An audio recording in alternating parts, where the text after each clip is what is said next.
It's a tremendous honor and privilege to be entrusted by this industry to follow in the footsteps of my friend Tom Damrick as president of NMMA. I've been fortunate to closely collaborate with Tom. 10 years ago, we partnered to create the very first study measuring the outdoor recreation economy in America. Most recently, we co-chaired the formative efforts that established the Outdoor Recreation Roundtable, the leading coalition of outdoor recreation groups in America as well. Tom's reputation is so well-deserved. He's had a tremendous influence not only on the marine industry, but all of outdoor recreation. He passes on an association that has a very strong foundation, an extremely talented staff, and a legacy of unity impact. So please join me in thanking Tom for his friendship, his leadership, and his service.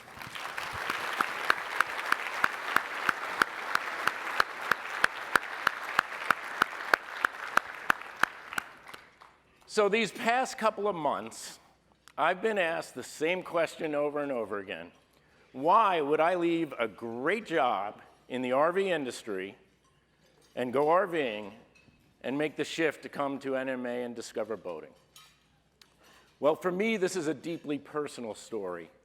You see, I grew up on Long Island in New York as part of an extended boating family. Now, we didn't have just one boat, we had an armada. One set of grandparents had a Chris Craft. Another set had a Pembroke. Other close relatives owned an Elko, an Egg Harbor, a Robalo, as well as a bunch of smaller dinghies and sailboats that we could play around on. My parents, their first boat was a 1967 Cobia with a stern drive. In 1972, my father sold that boat to my uncle, expanding the armada, and moved it up to a 28-foot Seabird. Now, with 5 kids, my parents built a custom top over the back deck so we could quickly convert our beloved sport fishing mean machine into a floating weekend cabin that could house the entire crew. With this setup, my family spent nearly every waking hour on the water, crabbing and clamming in the Great South Bay, camping out on Fire Island, cruising out to Montauk and Block Island, and of course, sport fishing offshore for tuna, marlin, mahi, and shark. Now, we belong to the Oakdale Sportsman's Club as well and competed in numerous weekend competitions and family-friendly outings throughout the year. And needless to say, this was an incredibly impactful and meaningful way to grow up. So fishing and boating have always played a prominent role, an important role in my life, but never more than when my son Cole was born. Like any father, I was thrilled to have a boy enter the world, and images of playing baseball and watching a favorite football team on Sundays danced in my head. But very early on, it became clear that Cole was on a very different path. He showed no interest in team or ball sports. From his very earliest days, he lived in his head, preferring to both solve and invent new and complex math equations. So at times, to be quite honest, I really struggled to connect with his beautiful, beautiful mind, which was so far beyond mine. So when most other sports activities failed to attract his attention, it was recreational boating and fishing that struck a chord with my son. Cole still lives in his head. He's now pursuing his PhD in mathematics at Princeton University. But our annual father and son fishing trips, those remain the highlight of every year. So boating and fishing have been a source of immense joy for me and my family.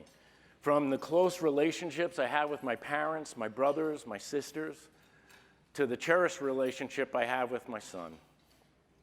I owe a lot to recreational boating. So for me, life is, has been, always will be better on a boat. That's why I joined NMMA. These kind of special memories, these real-world stories are the power and promise of boating. It is at the core of what we sell. They form the very foundation of our entrepreneurial 170 billion recreational boating and fishing industry. It's so powerful. Last year, the Department of Commerce, well, they measured all of outdoor recreation for the very first time. And that groundbreaking study proved how boating and fishing are a primary contributor to one of the largest, most overlooked industry sectors in the country. The Bureau of Economic Analysis just released their second report, and the very first state-by-state analysis, showing that outdoor recreation drove $778 billion in gross economic output in 2017. And that represents an impressive 2.2% of the entire US GDP. Now, this new report also reaffirmed that recreational boating and fishing is the single largest segment of this economic powerhouse, and that the 3.9% annual growth rate for all outdoor recreation outpaced the 2.4% growth rate of our entire national economy. Perhaps it's not surprising then that unit sales of new boats have grown an average of 7% per year over a 7-year period, returning us to the pre-recession levels. Now, we all know that some dealers are reporting market softening, and we are in a period of political uncertainty. But let's put the current market into perspective. Yes, we've seen declines in small to mid-size aluminum boats, a high-volume segment impacted by the trade war, but growth segments like wake boats and personal watercraft are up 5% and 6% year-to-date, respectively. Overall, our nation's economic fundamentals are sound, and the vast majority of the indicators we measure are positive. Job growth and income are on the rise. Consumer confidence and credit availability are also strong. So it's important to remember that only 1 year ago, the industry was at a 10-year high with gains across all segments, and that 2019 is now on track to deliver the second highest sales performance we have seen in 11 years. So the recreational boating and industry is strong. And more importantly, we have room to grow. Now, why is that? Because customers are increasingly valuing new experiences. Research shows that out of the more than 150 million Americans who participate in outdoor recreation activity, 8 out of 10 want to try a new activity. Think about that. 8 out of 10. This means the door is wide open for recreational boating and fishing to inspire and attract from the growing pool of campers, hikers, bikers, paddlers, and other outdoor recreationists more to our table. One of the best ways we can and will deliver a compelling broader message to the significant segment of consumers that is through our boat shows. In a post-Amazon world, consumer acquisition is now paramount, and our industry's boat and sport shows are a significant strategic advantage to bring them in. They have the power to open the consumer's eyes to the experiences only boating and fishing can deliver. They generate greater consumer awareness and highlight our latest and greatest products, and they can help us all engage the customer of the future. Now, besides looking for new ways to make our boat shows deliver more for the industry, how else do we lay a foundation needed to protect and grow the marine industry? Well, last year, the NMMA board unveiled 2 strategic priorities to aid in the industry's future success. First, ensuring business-friendly environment through offense-focused advocacy, and number 2 was attracting new and emerging consumers to the boating lifestyle. So what's at the heart of the advocacy efforts? Well, the first is access. In partnership with the broader marine industry and the Outdoor Recreation Roundtable, NMMA must build on its promise to make certain that consumers have consistent and easy access to our local, state, and federal waters, and that the experience is a positive one, featuring well-maintained working ramps, marinas, launches, and other access points.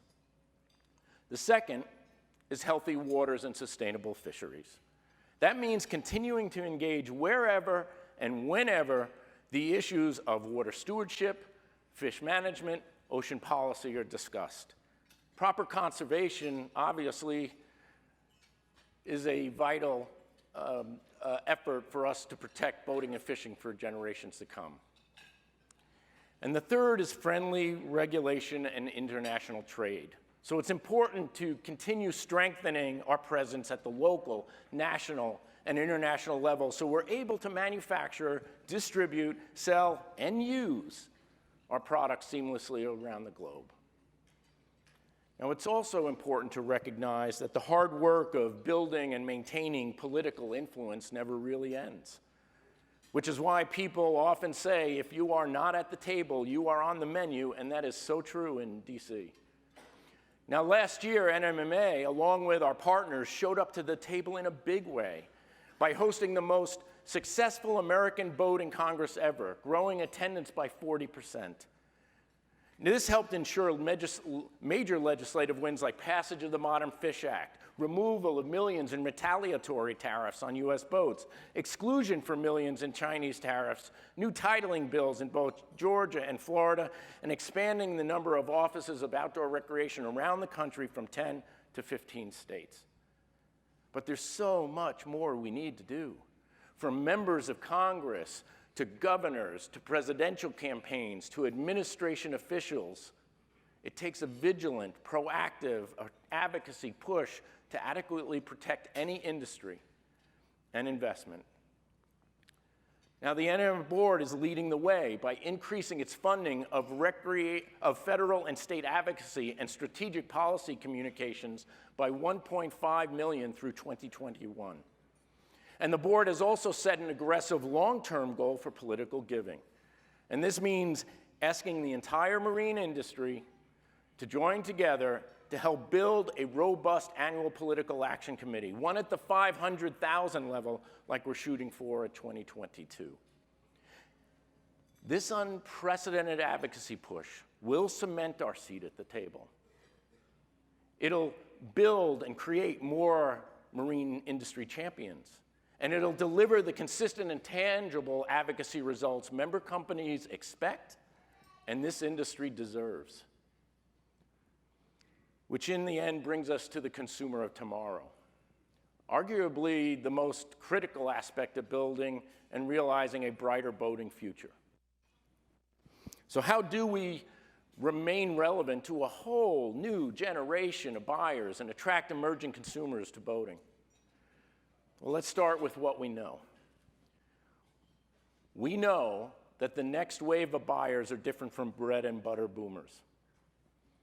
They shop in unique ways, arrive with instant service expectations. They have all the information in the world at their fingertips. So these knowledgeable digital natives are in full control. They're very quick to judge, rate company performance, and openly share resources. They demand connectivity and they prioritize convenience. And they support industries and organizations that treat people well and speak to their values. And they'll publicly chastise those who won't. And they're highly concerned about the future environment, conservation, and climate change. They seek out businesses who care and industries who do well by doing good. The consumers of tomorrow are already here today, forcing every industry and even the world's largest corporations to reconsider their traditional approach to serving customers, selling products, supporting employees, and managing supply chains. We're all, right now, being challenged to evolve our current business models or face disruption. A relevant 21st century consumer experience is and will be different. And so we need to think far beyond when the consumers are just on the water. Every touch point of the buying, post-buying, and ownership experience must be reconsidered and reimagined. Now, the good news is these trends create new business opportunities, and they play into our strengths. We have the experiences and the connection to nature. We have the innovative products and the technology. We have the long-held conservation ethos and following the industry's recent impassioned response to the devastation in the Bahamas, we exhibit the empathy and the social corporate responsibility they seek. If we remain relevant and tell our story well, this highly social and experiential consumer of the future will not only discover boating, they will choose boating. So make no mistake, boats are a unique vehicle for a life well lived. Boating opens the door to countless meaningful experiences, deeper family relationships, and in my own case, even a father's connection to his very own son. If we're smart about how we strengthen relationships in our nation's capitals, if we support our customers at every turn, if we embrace new ways to introduce consumers to the memorable, diverse outdoor experiences only available through boating, the future of our industry remains very, very bright.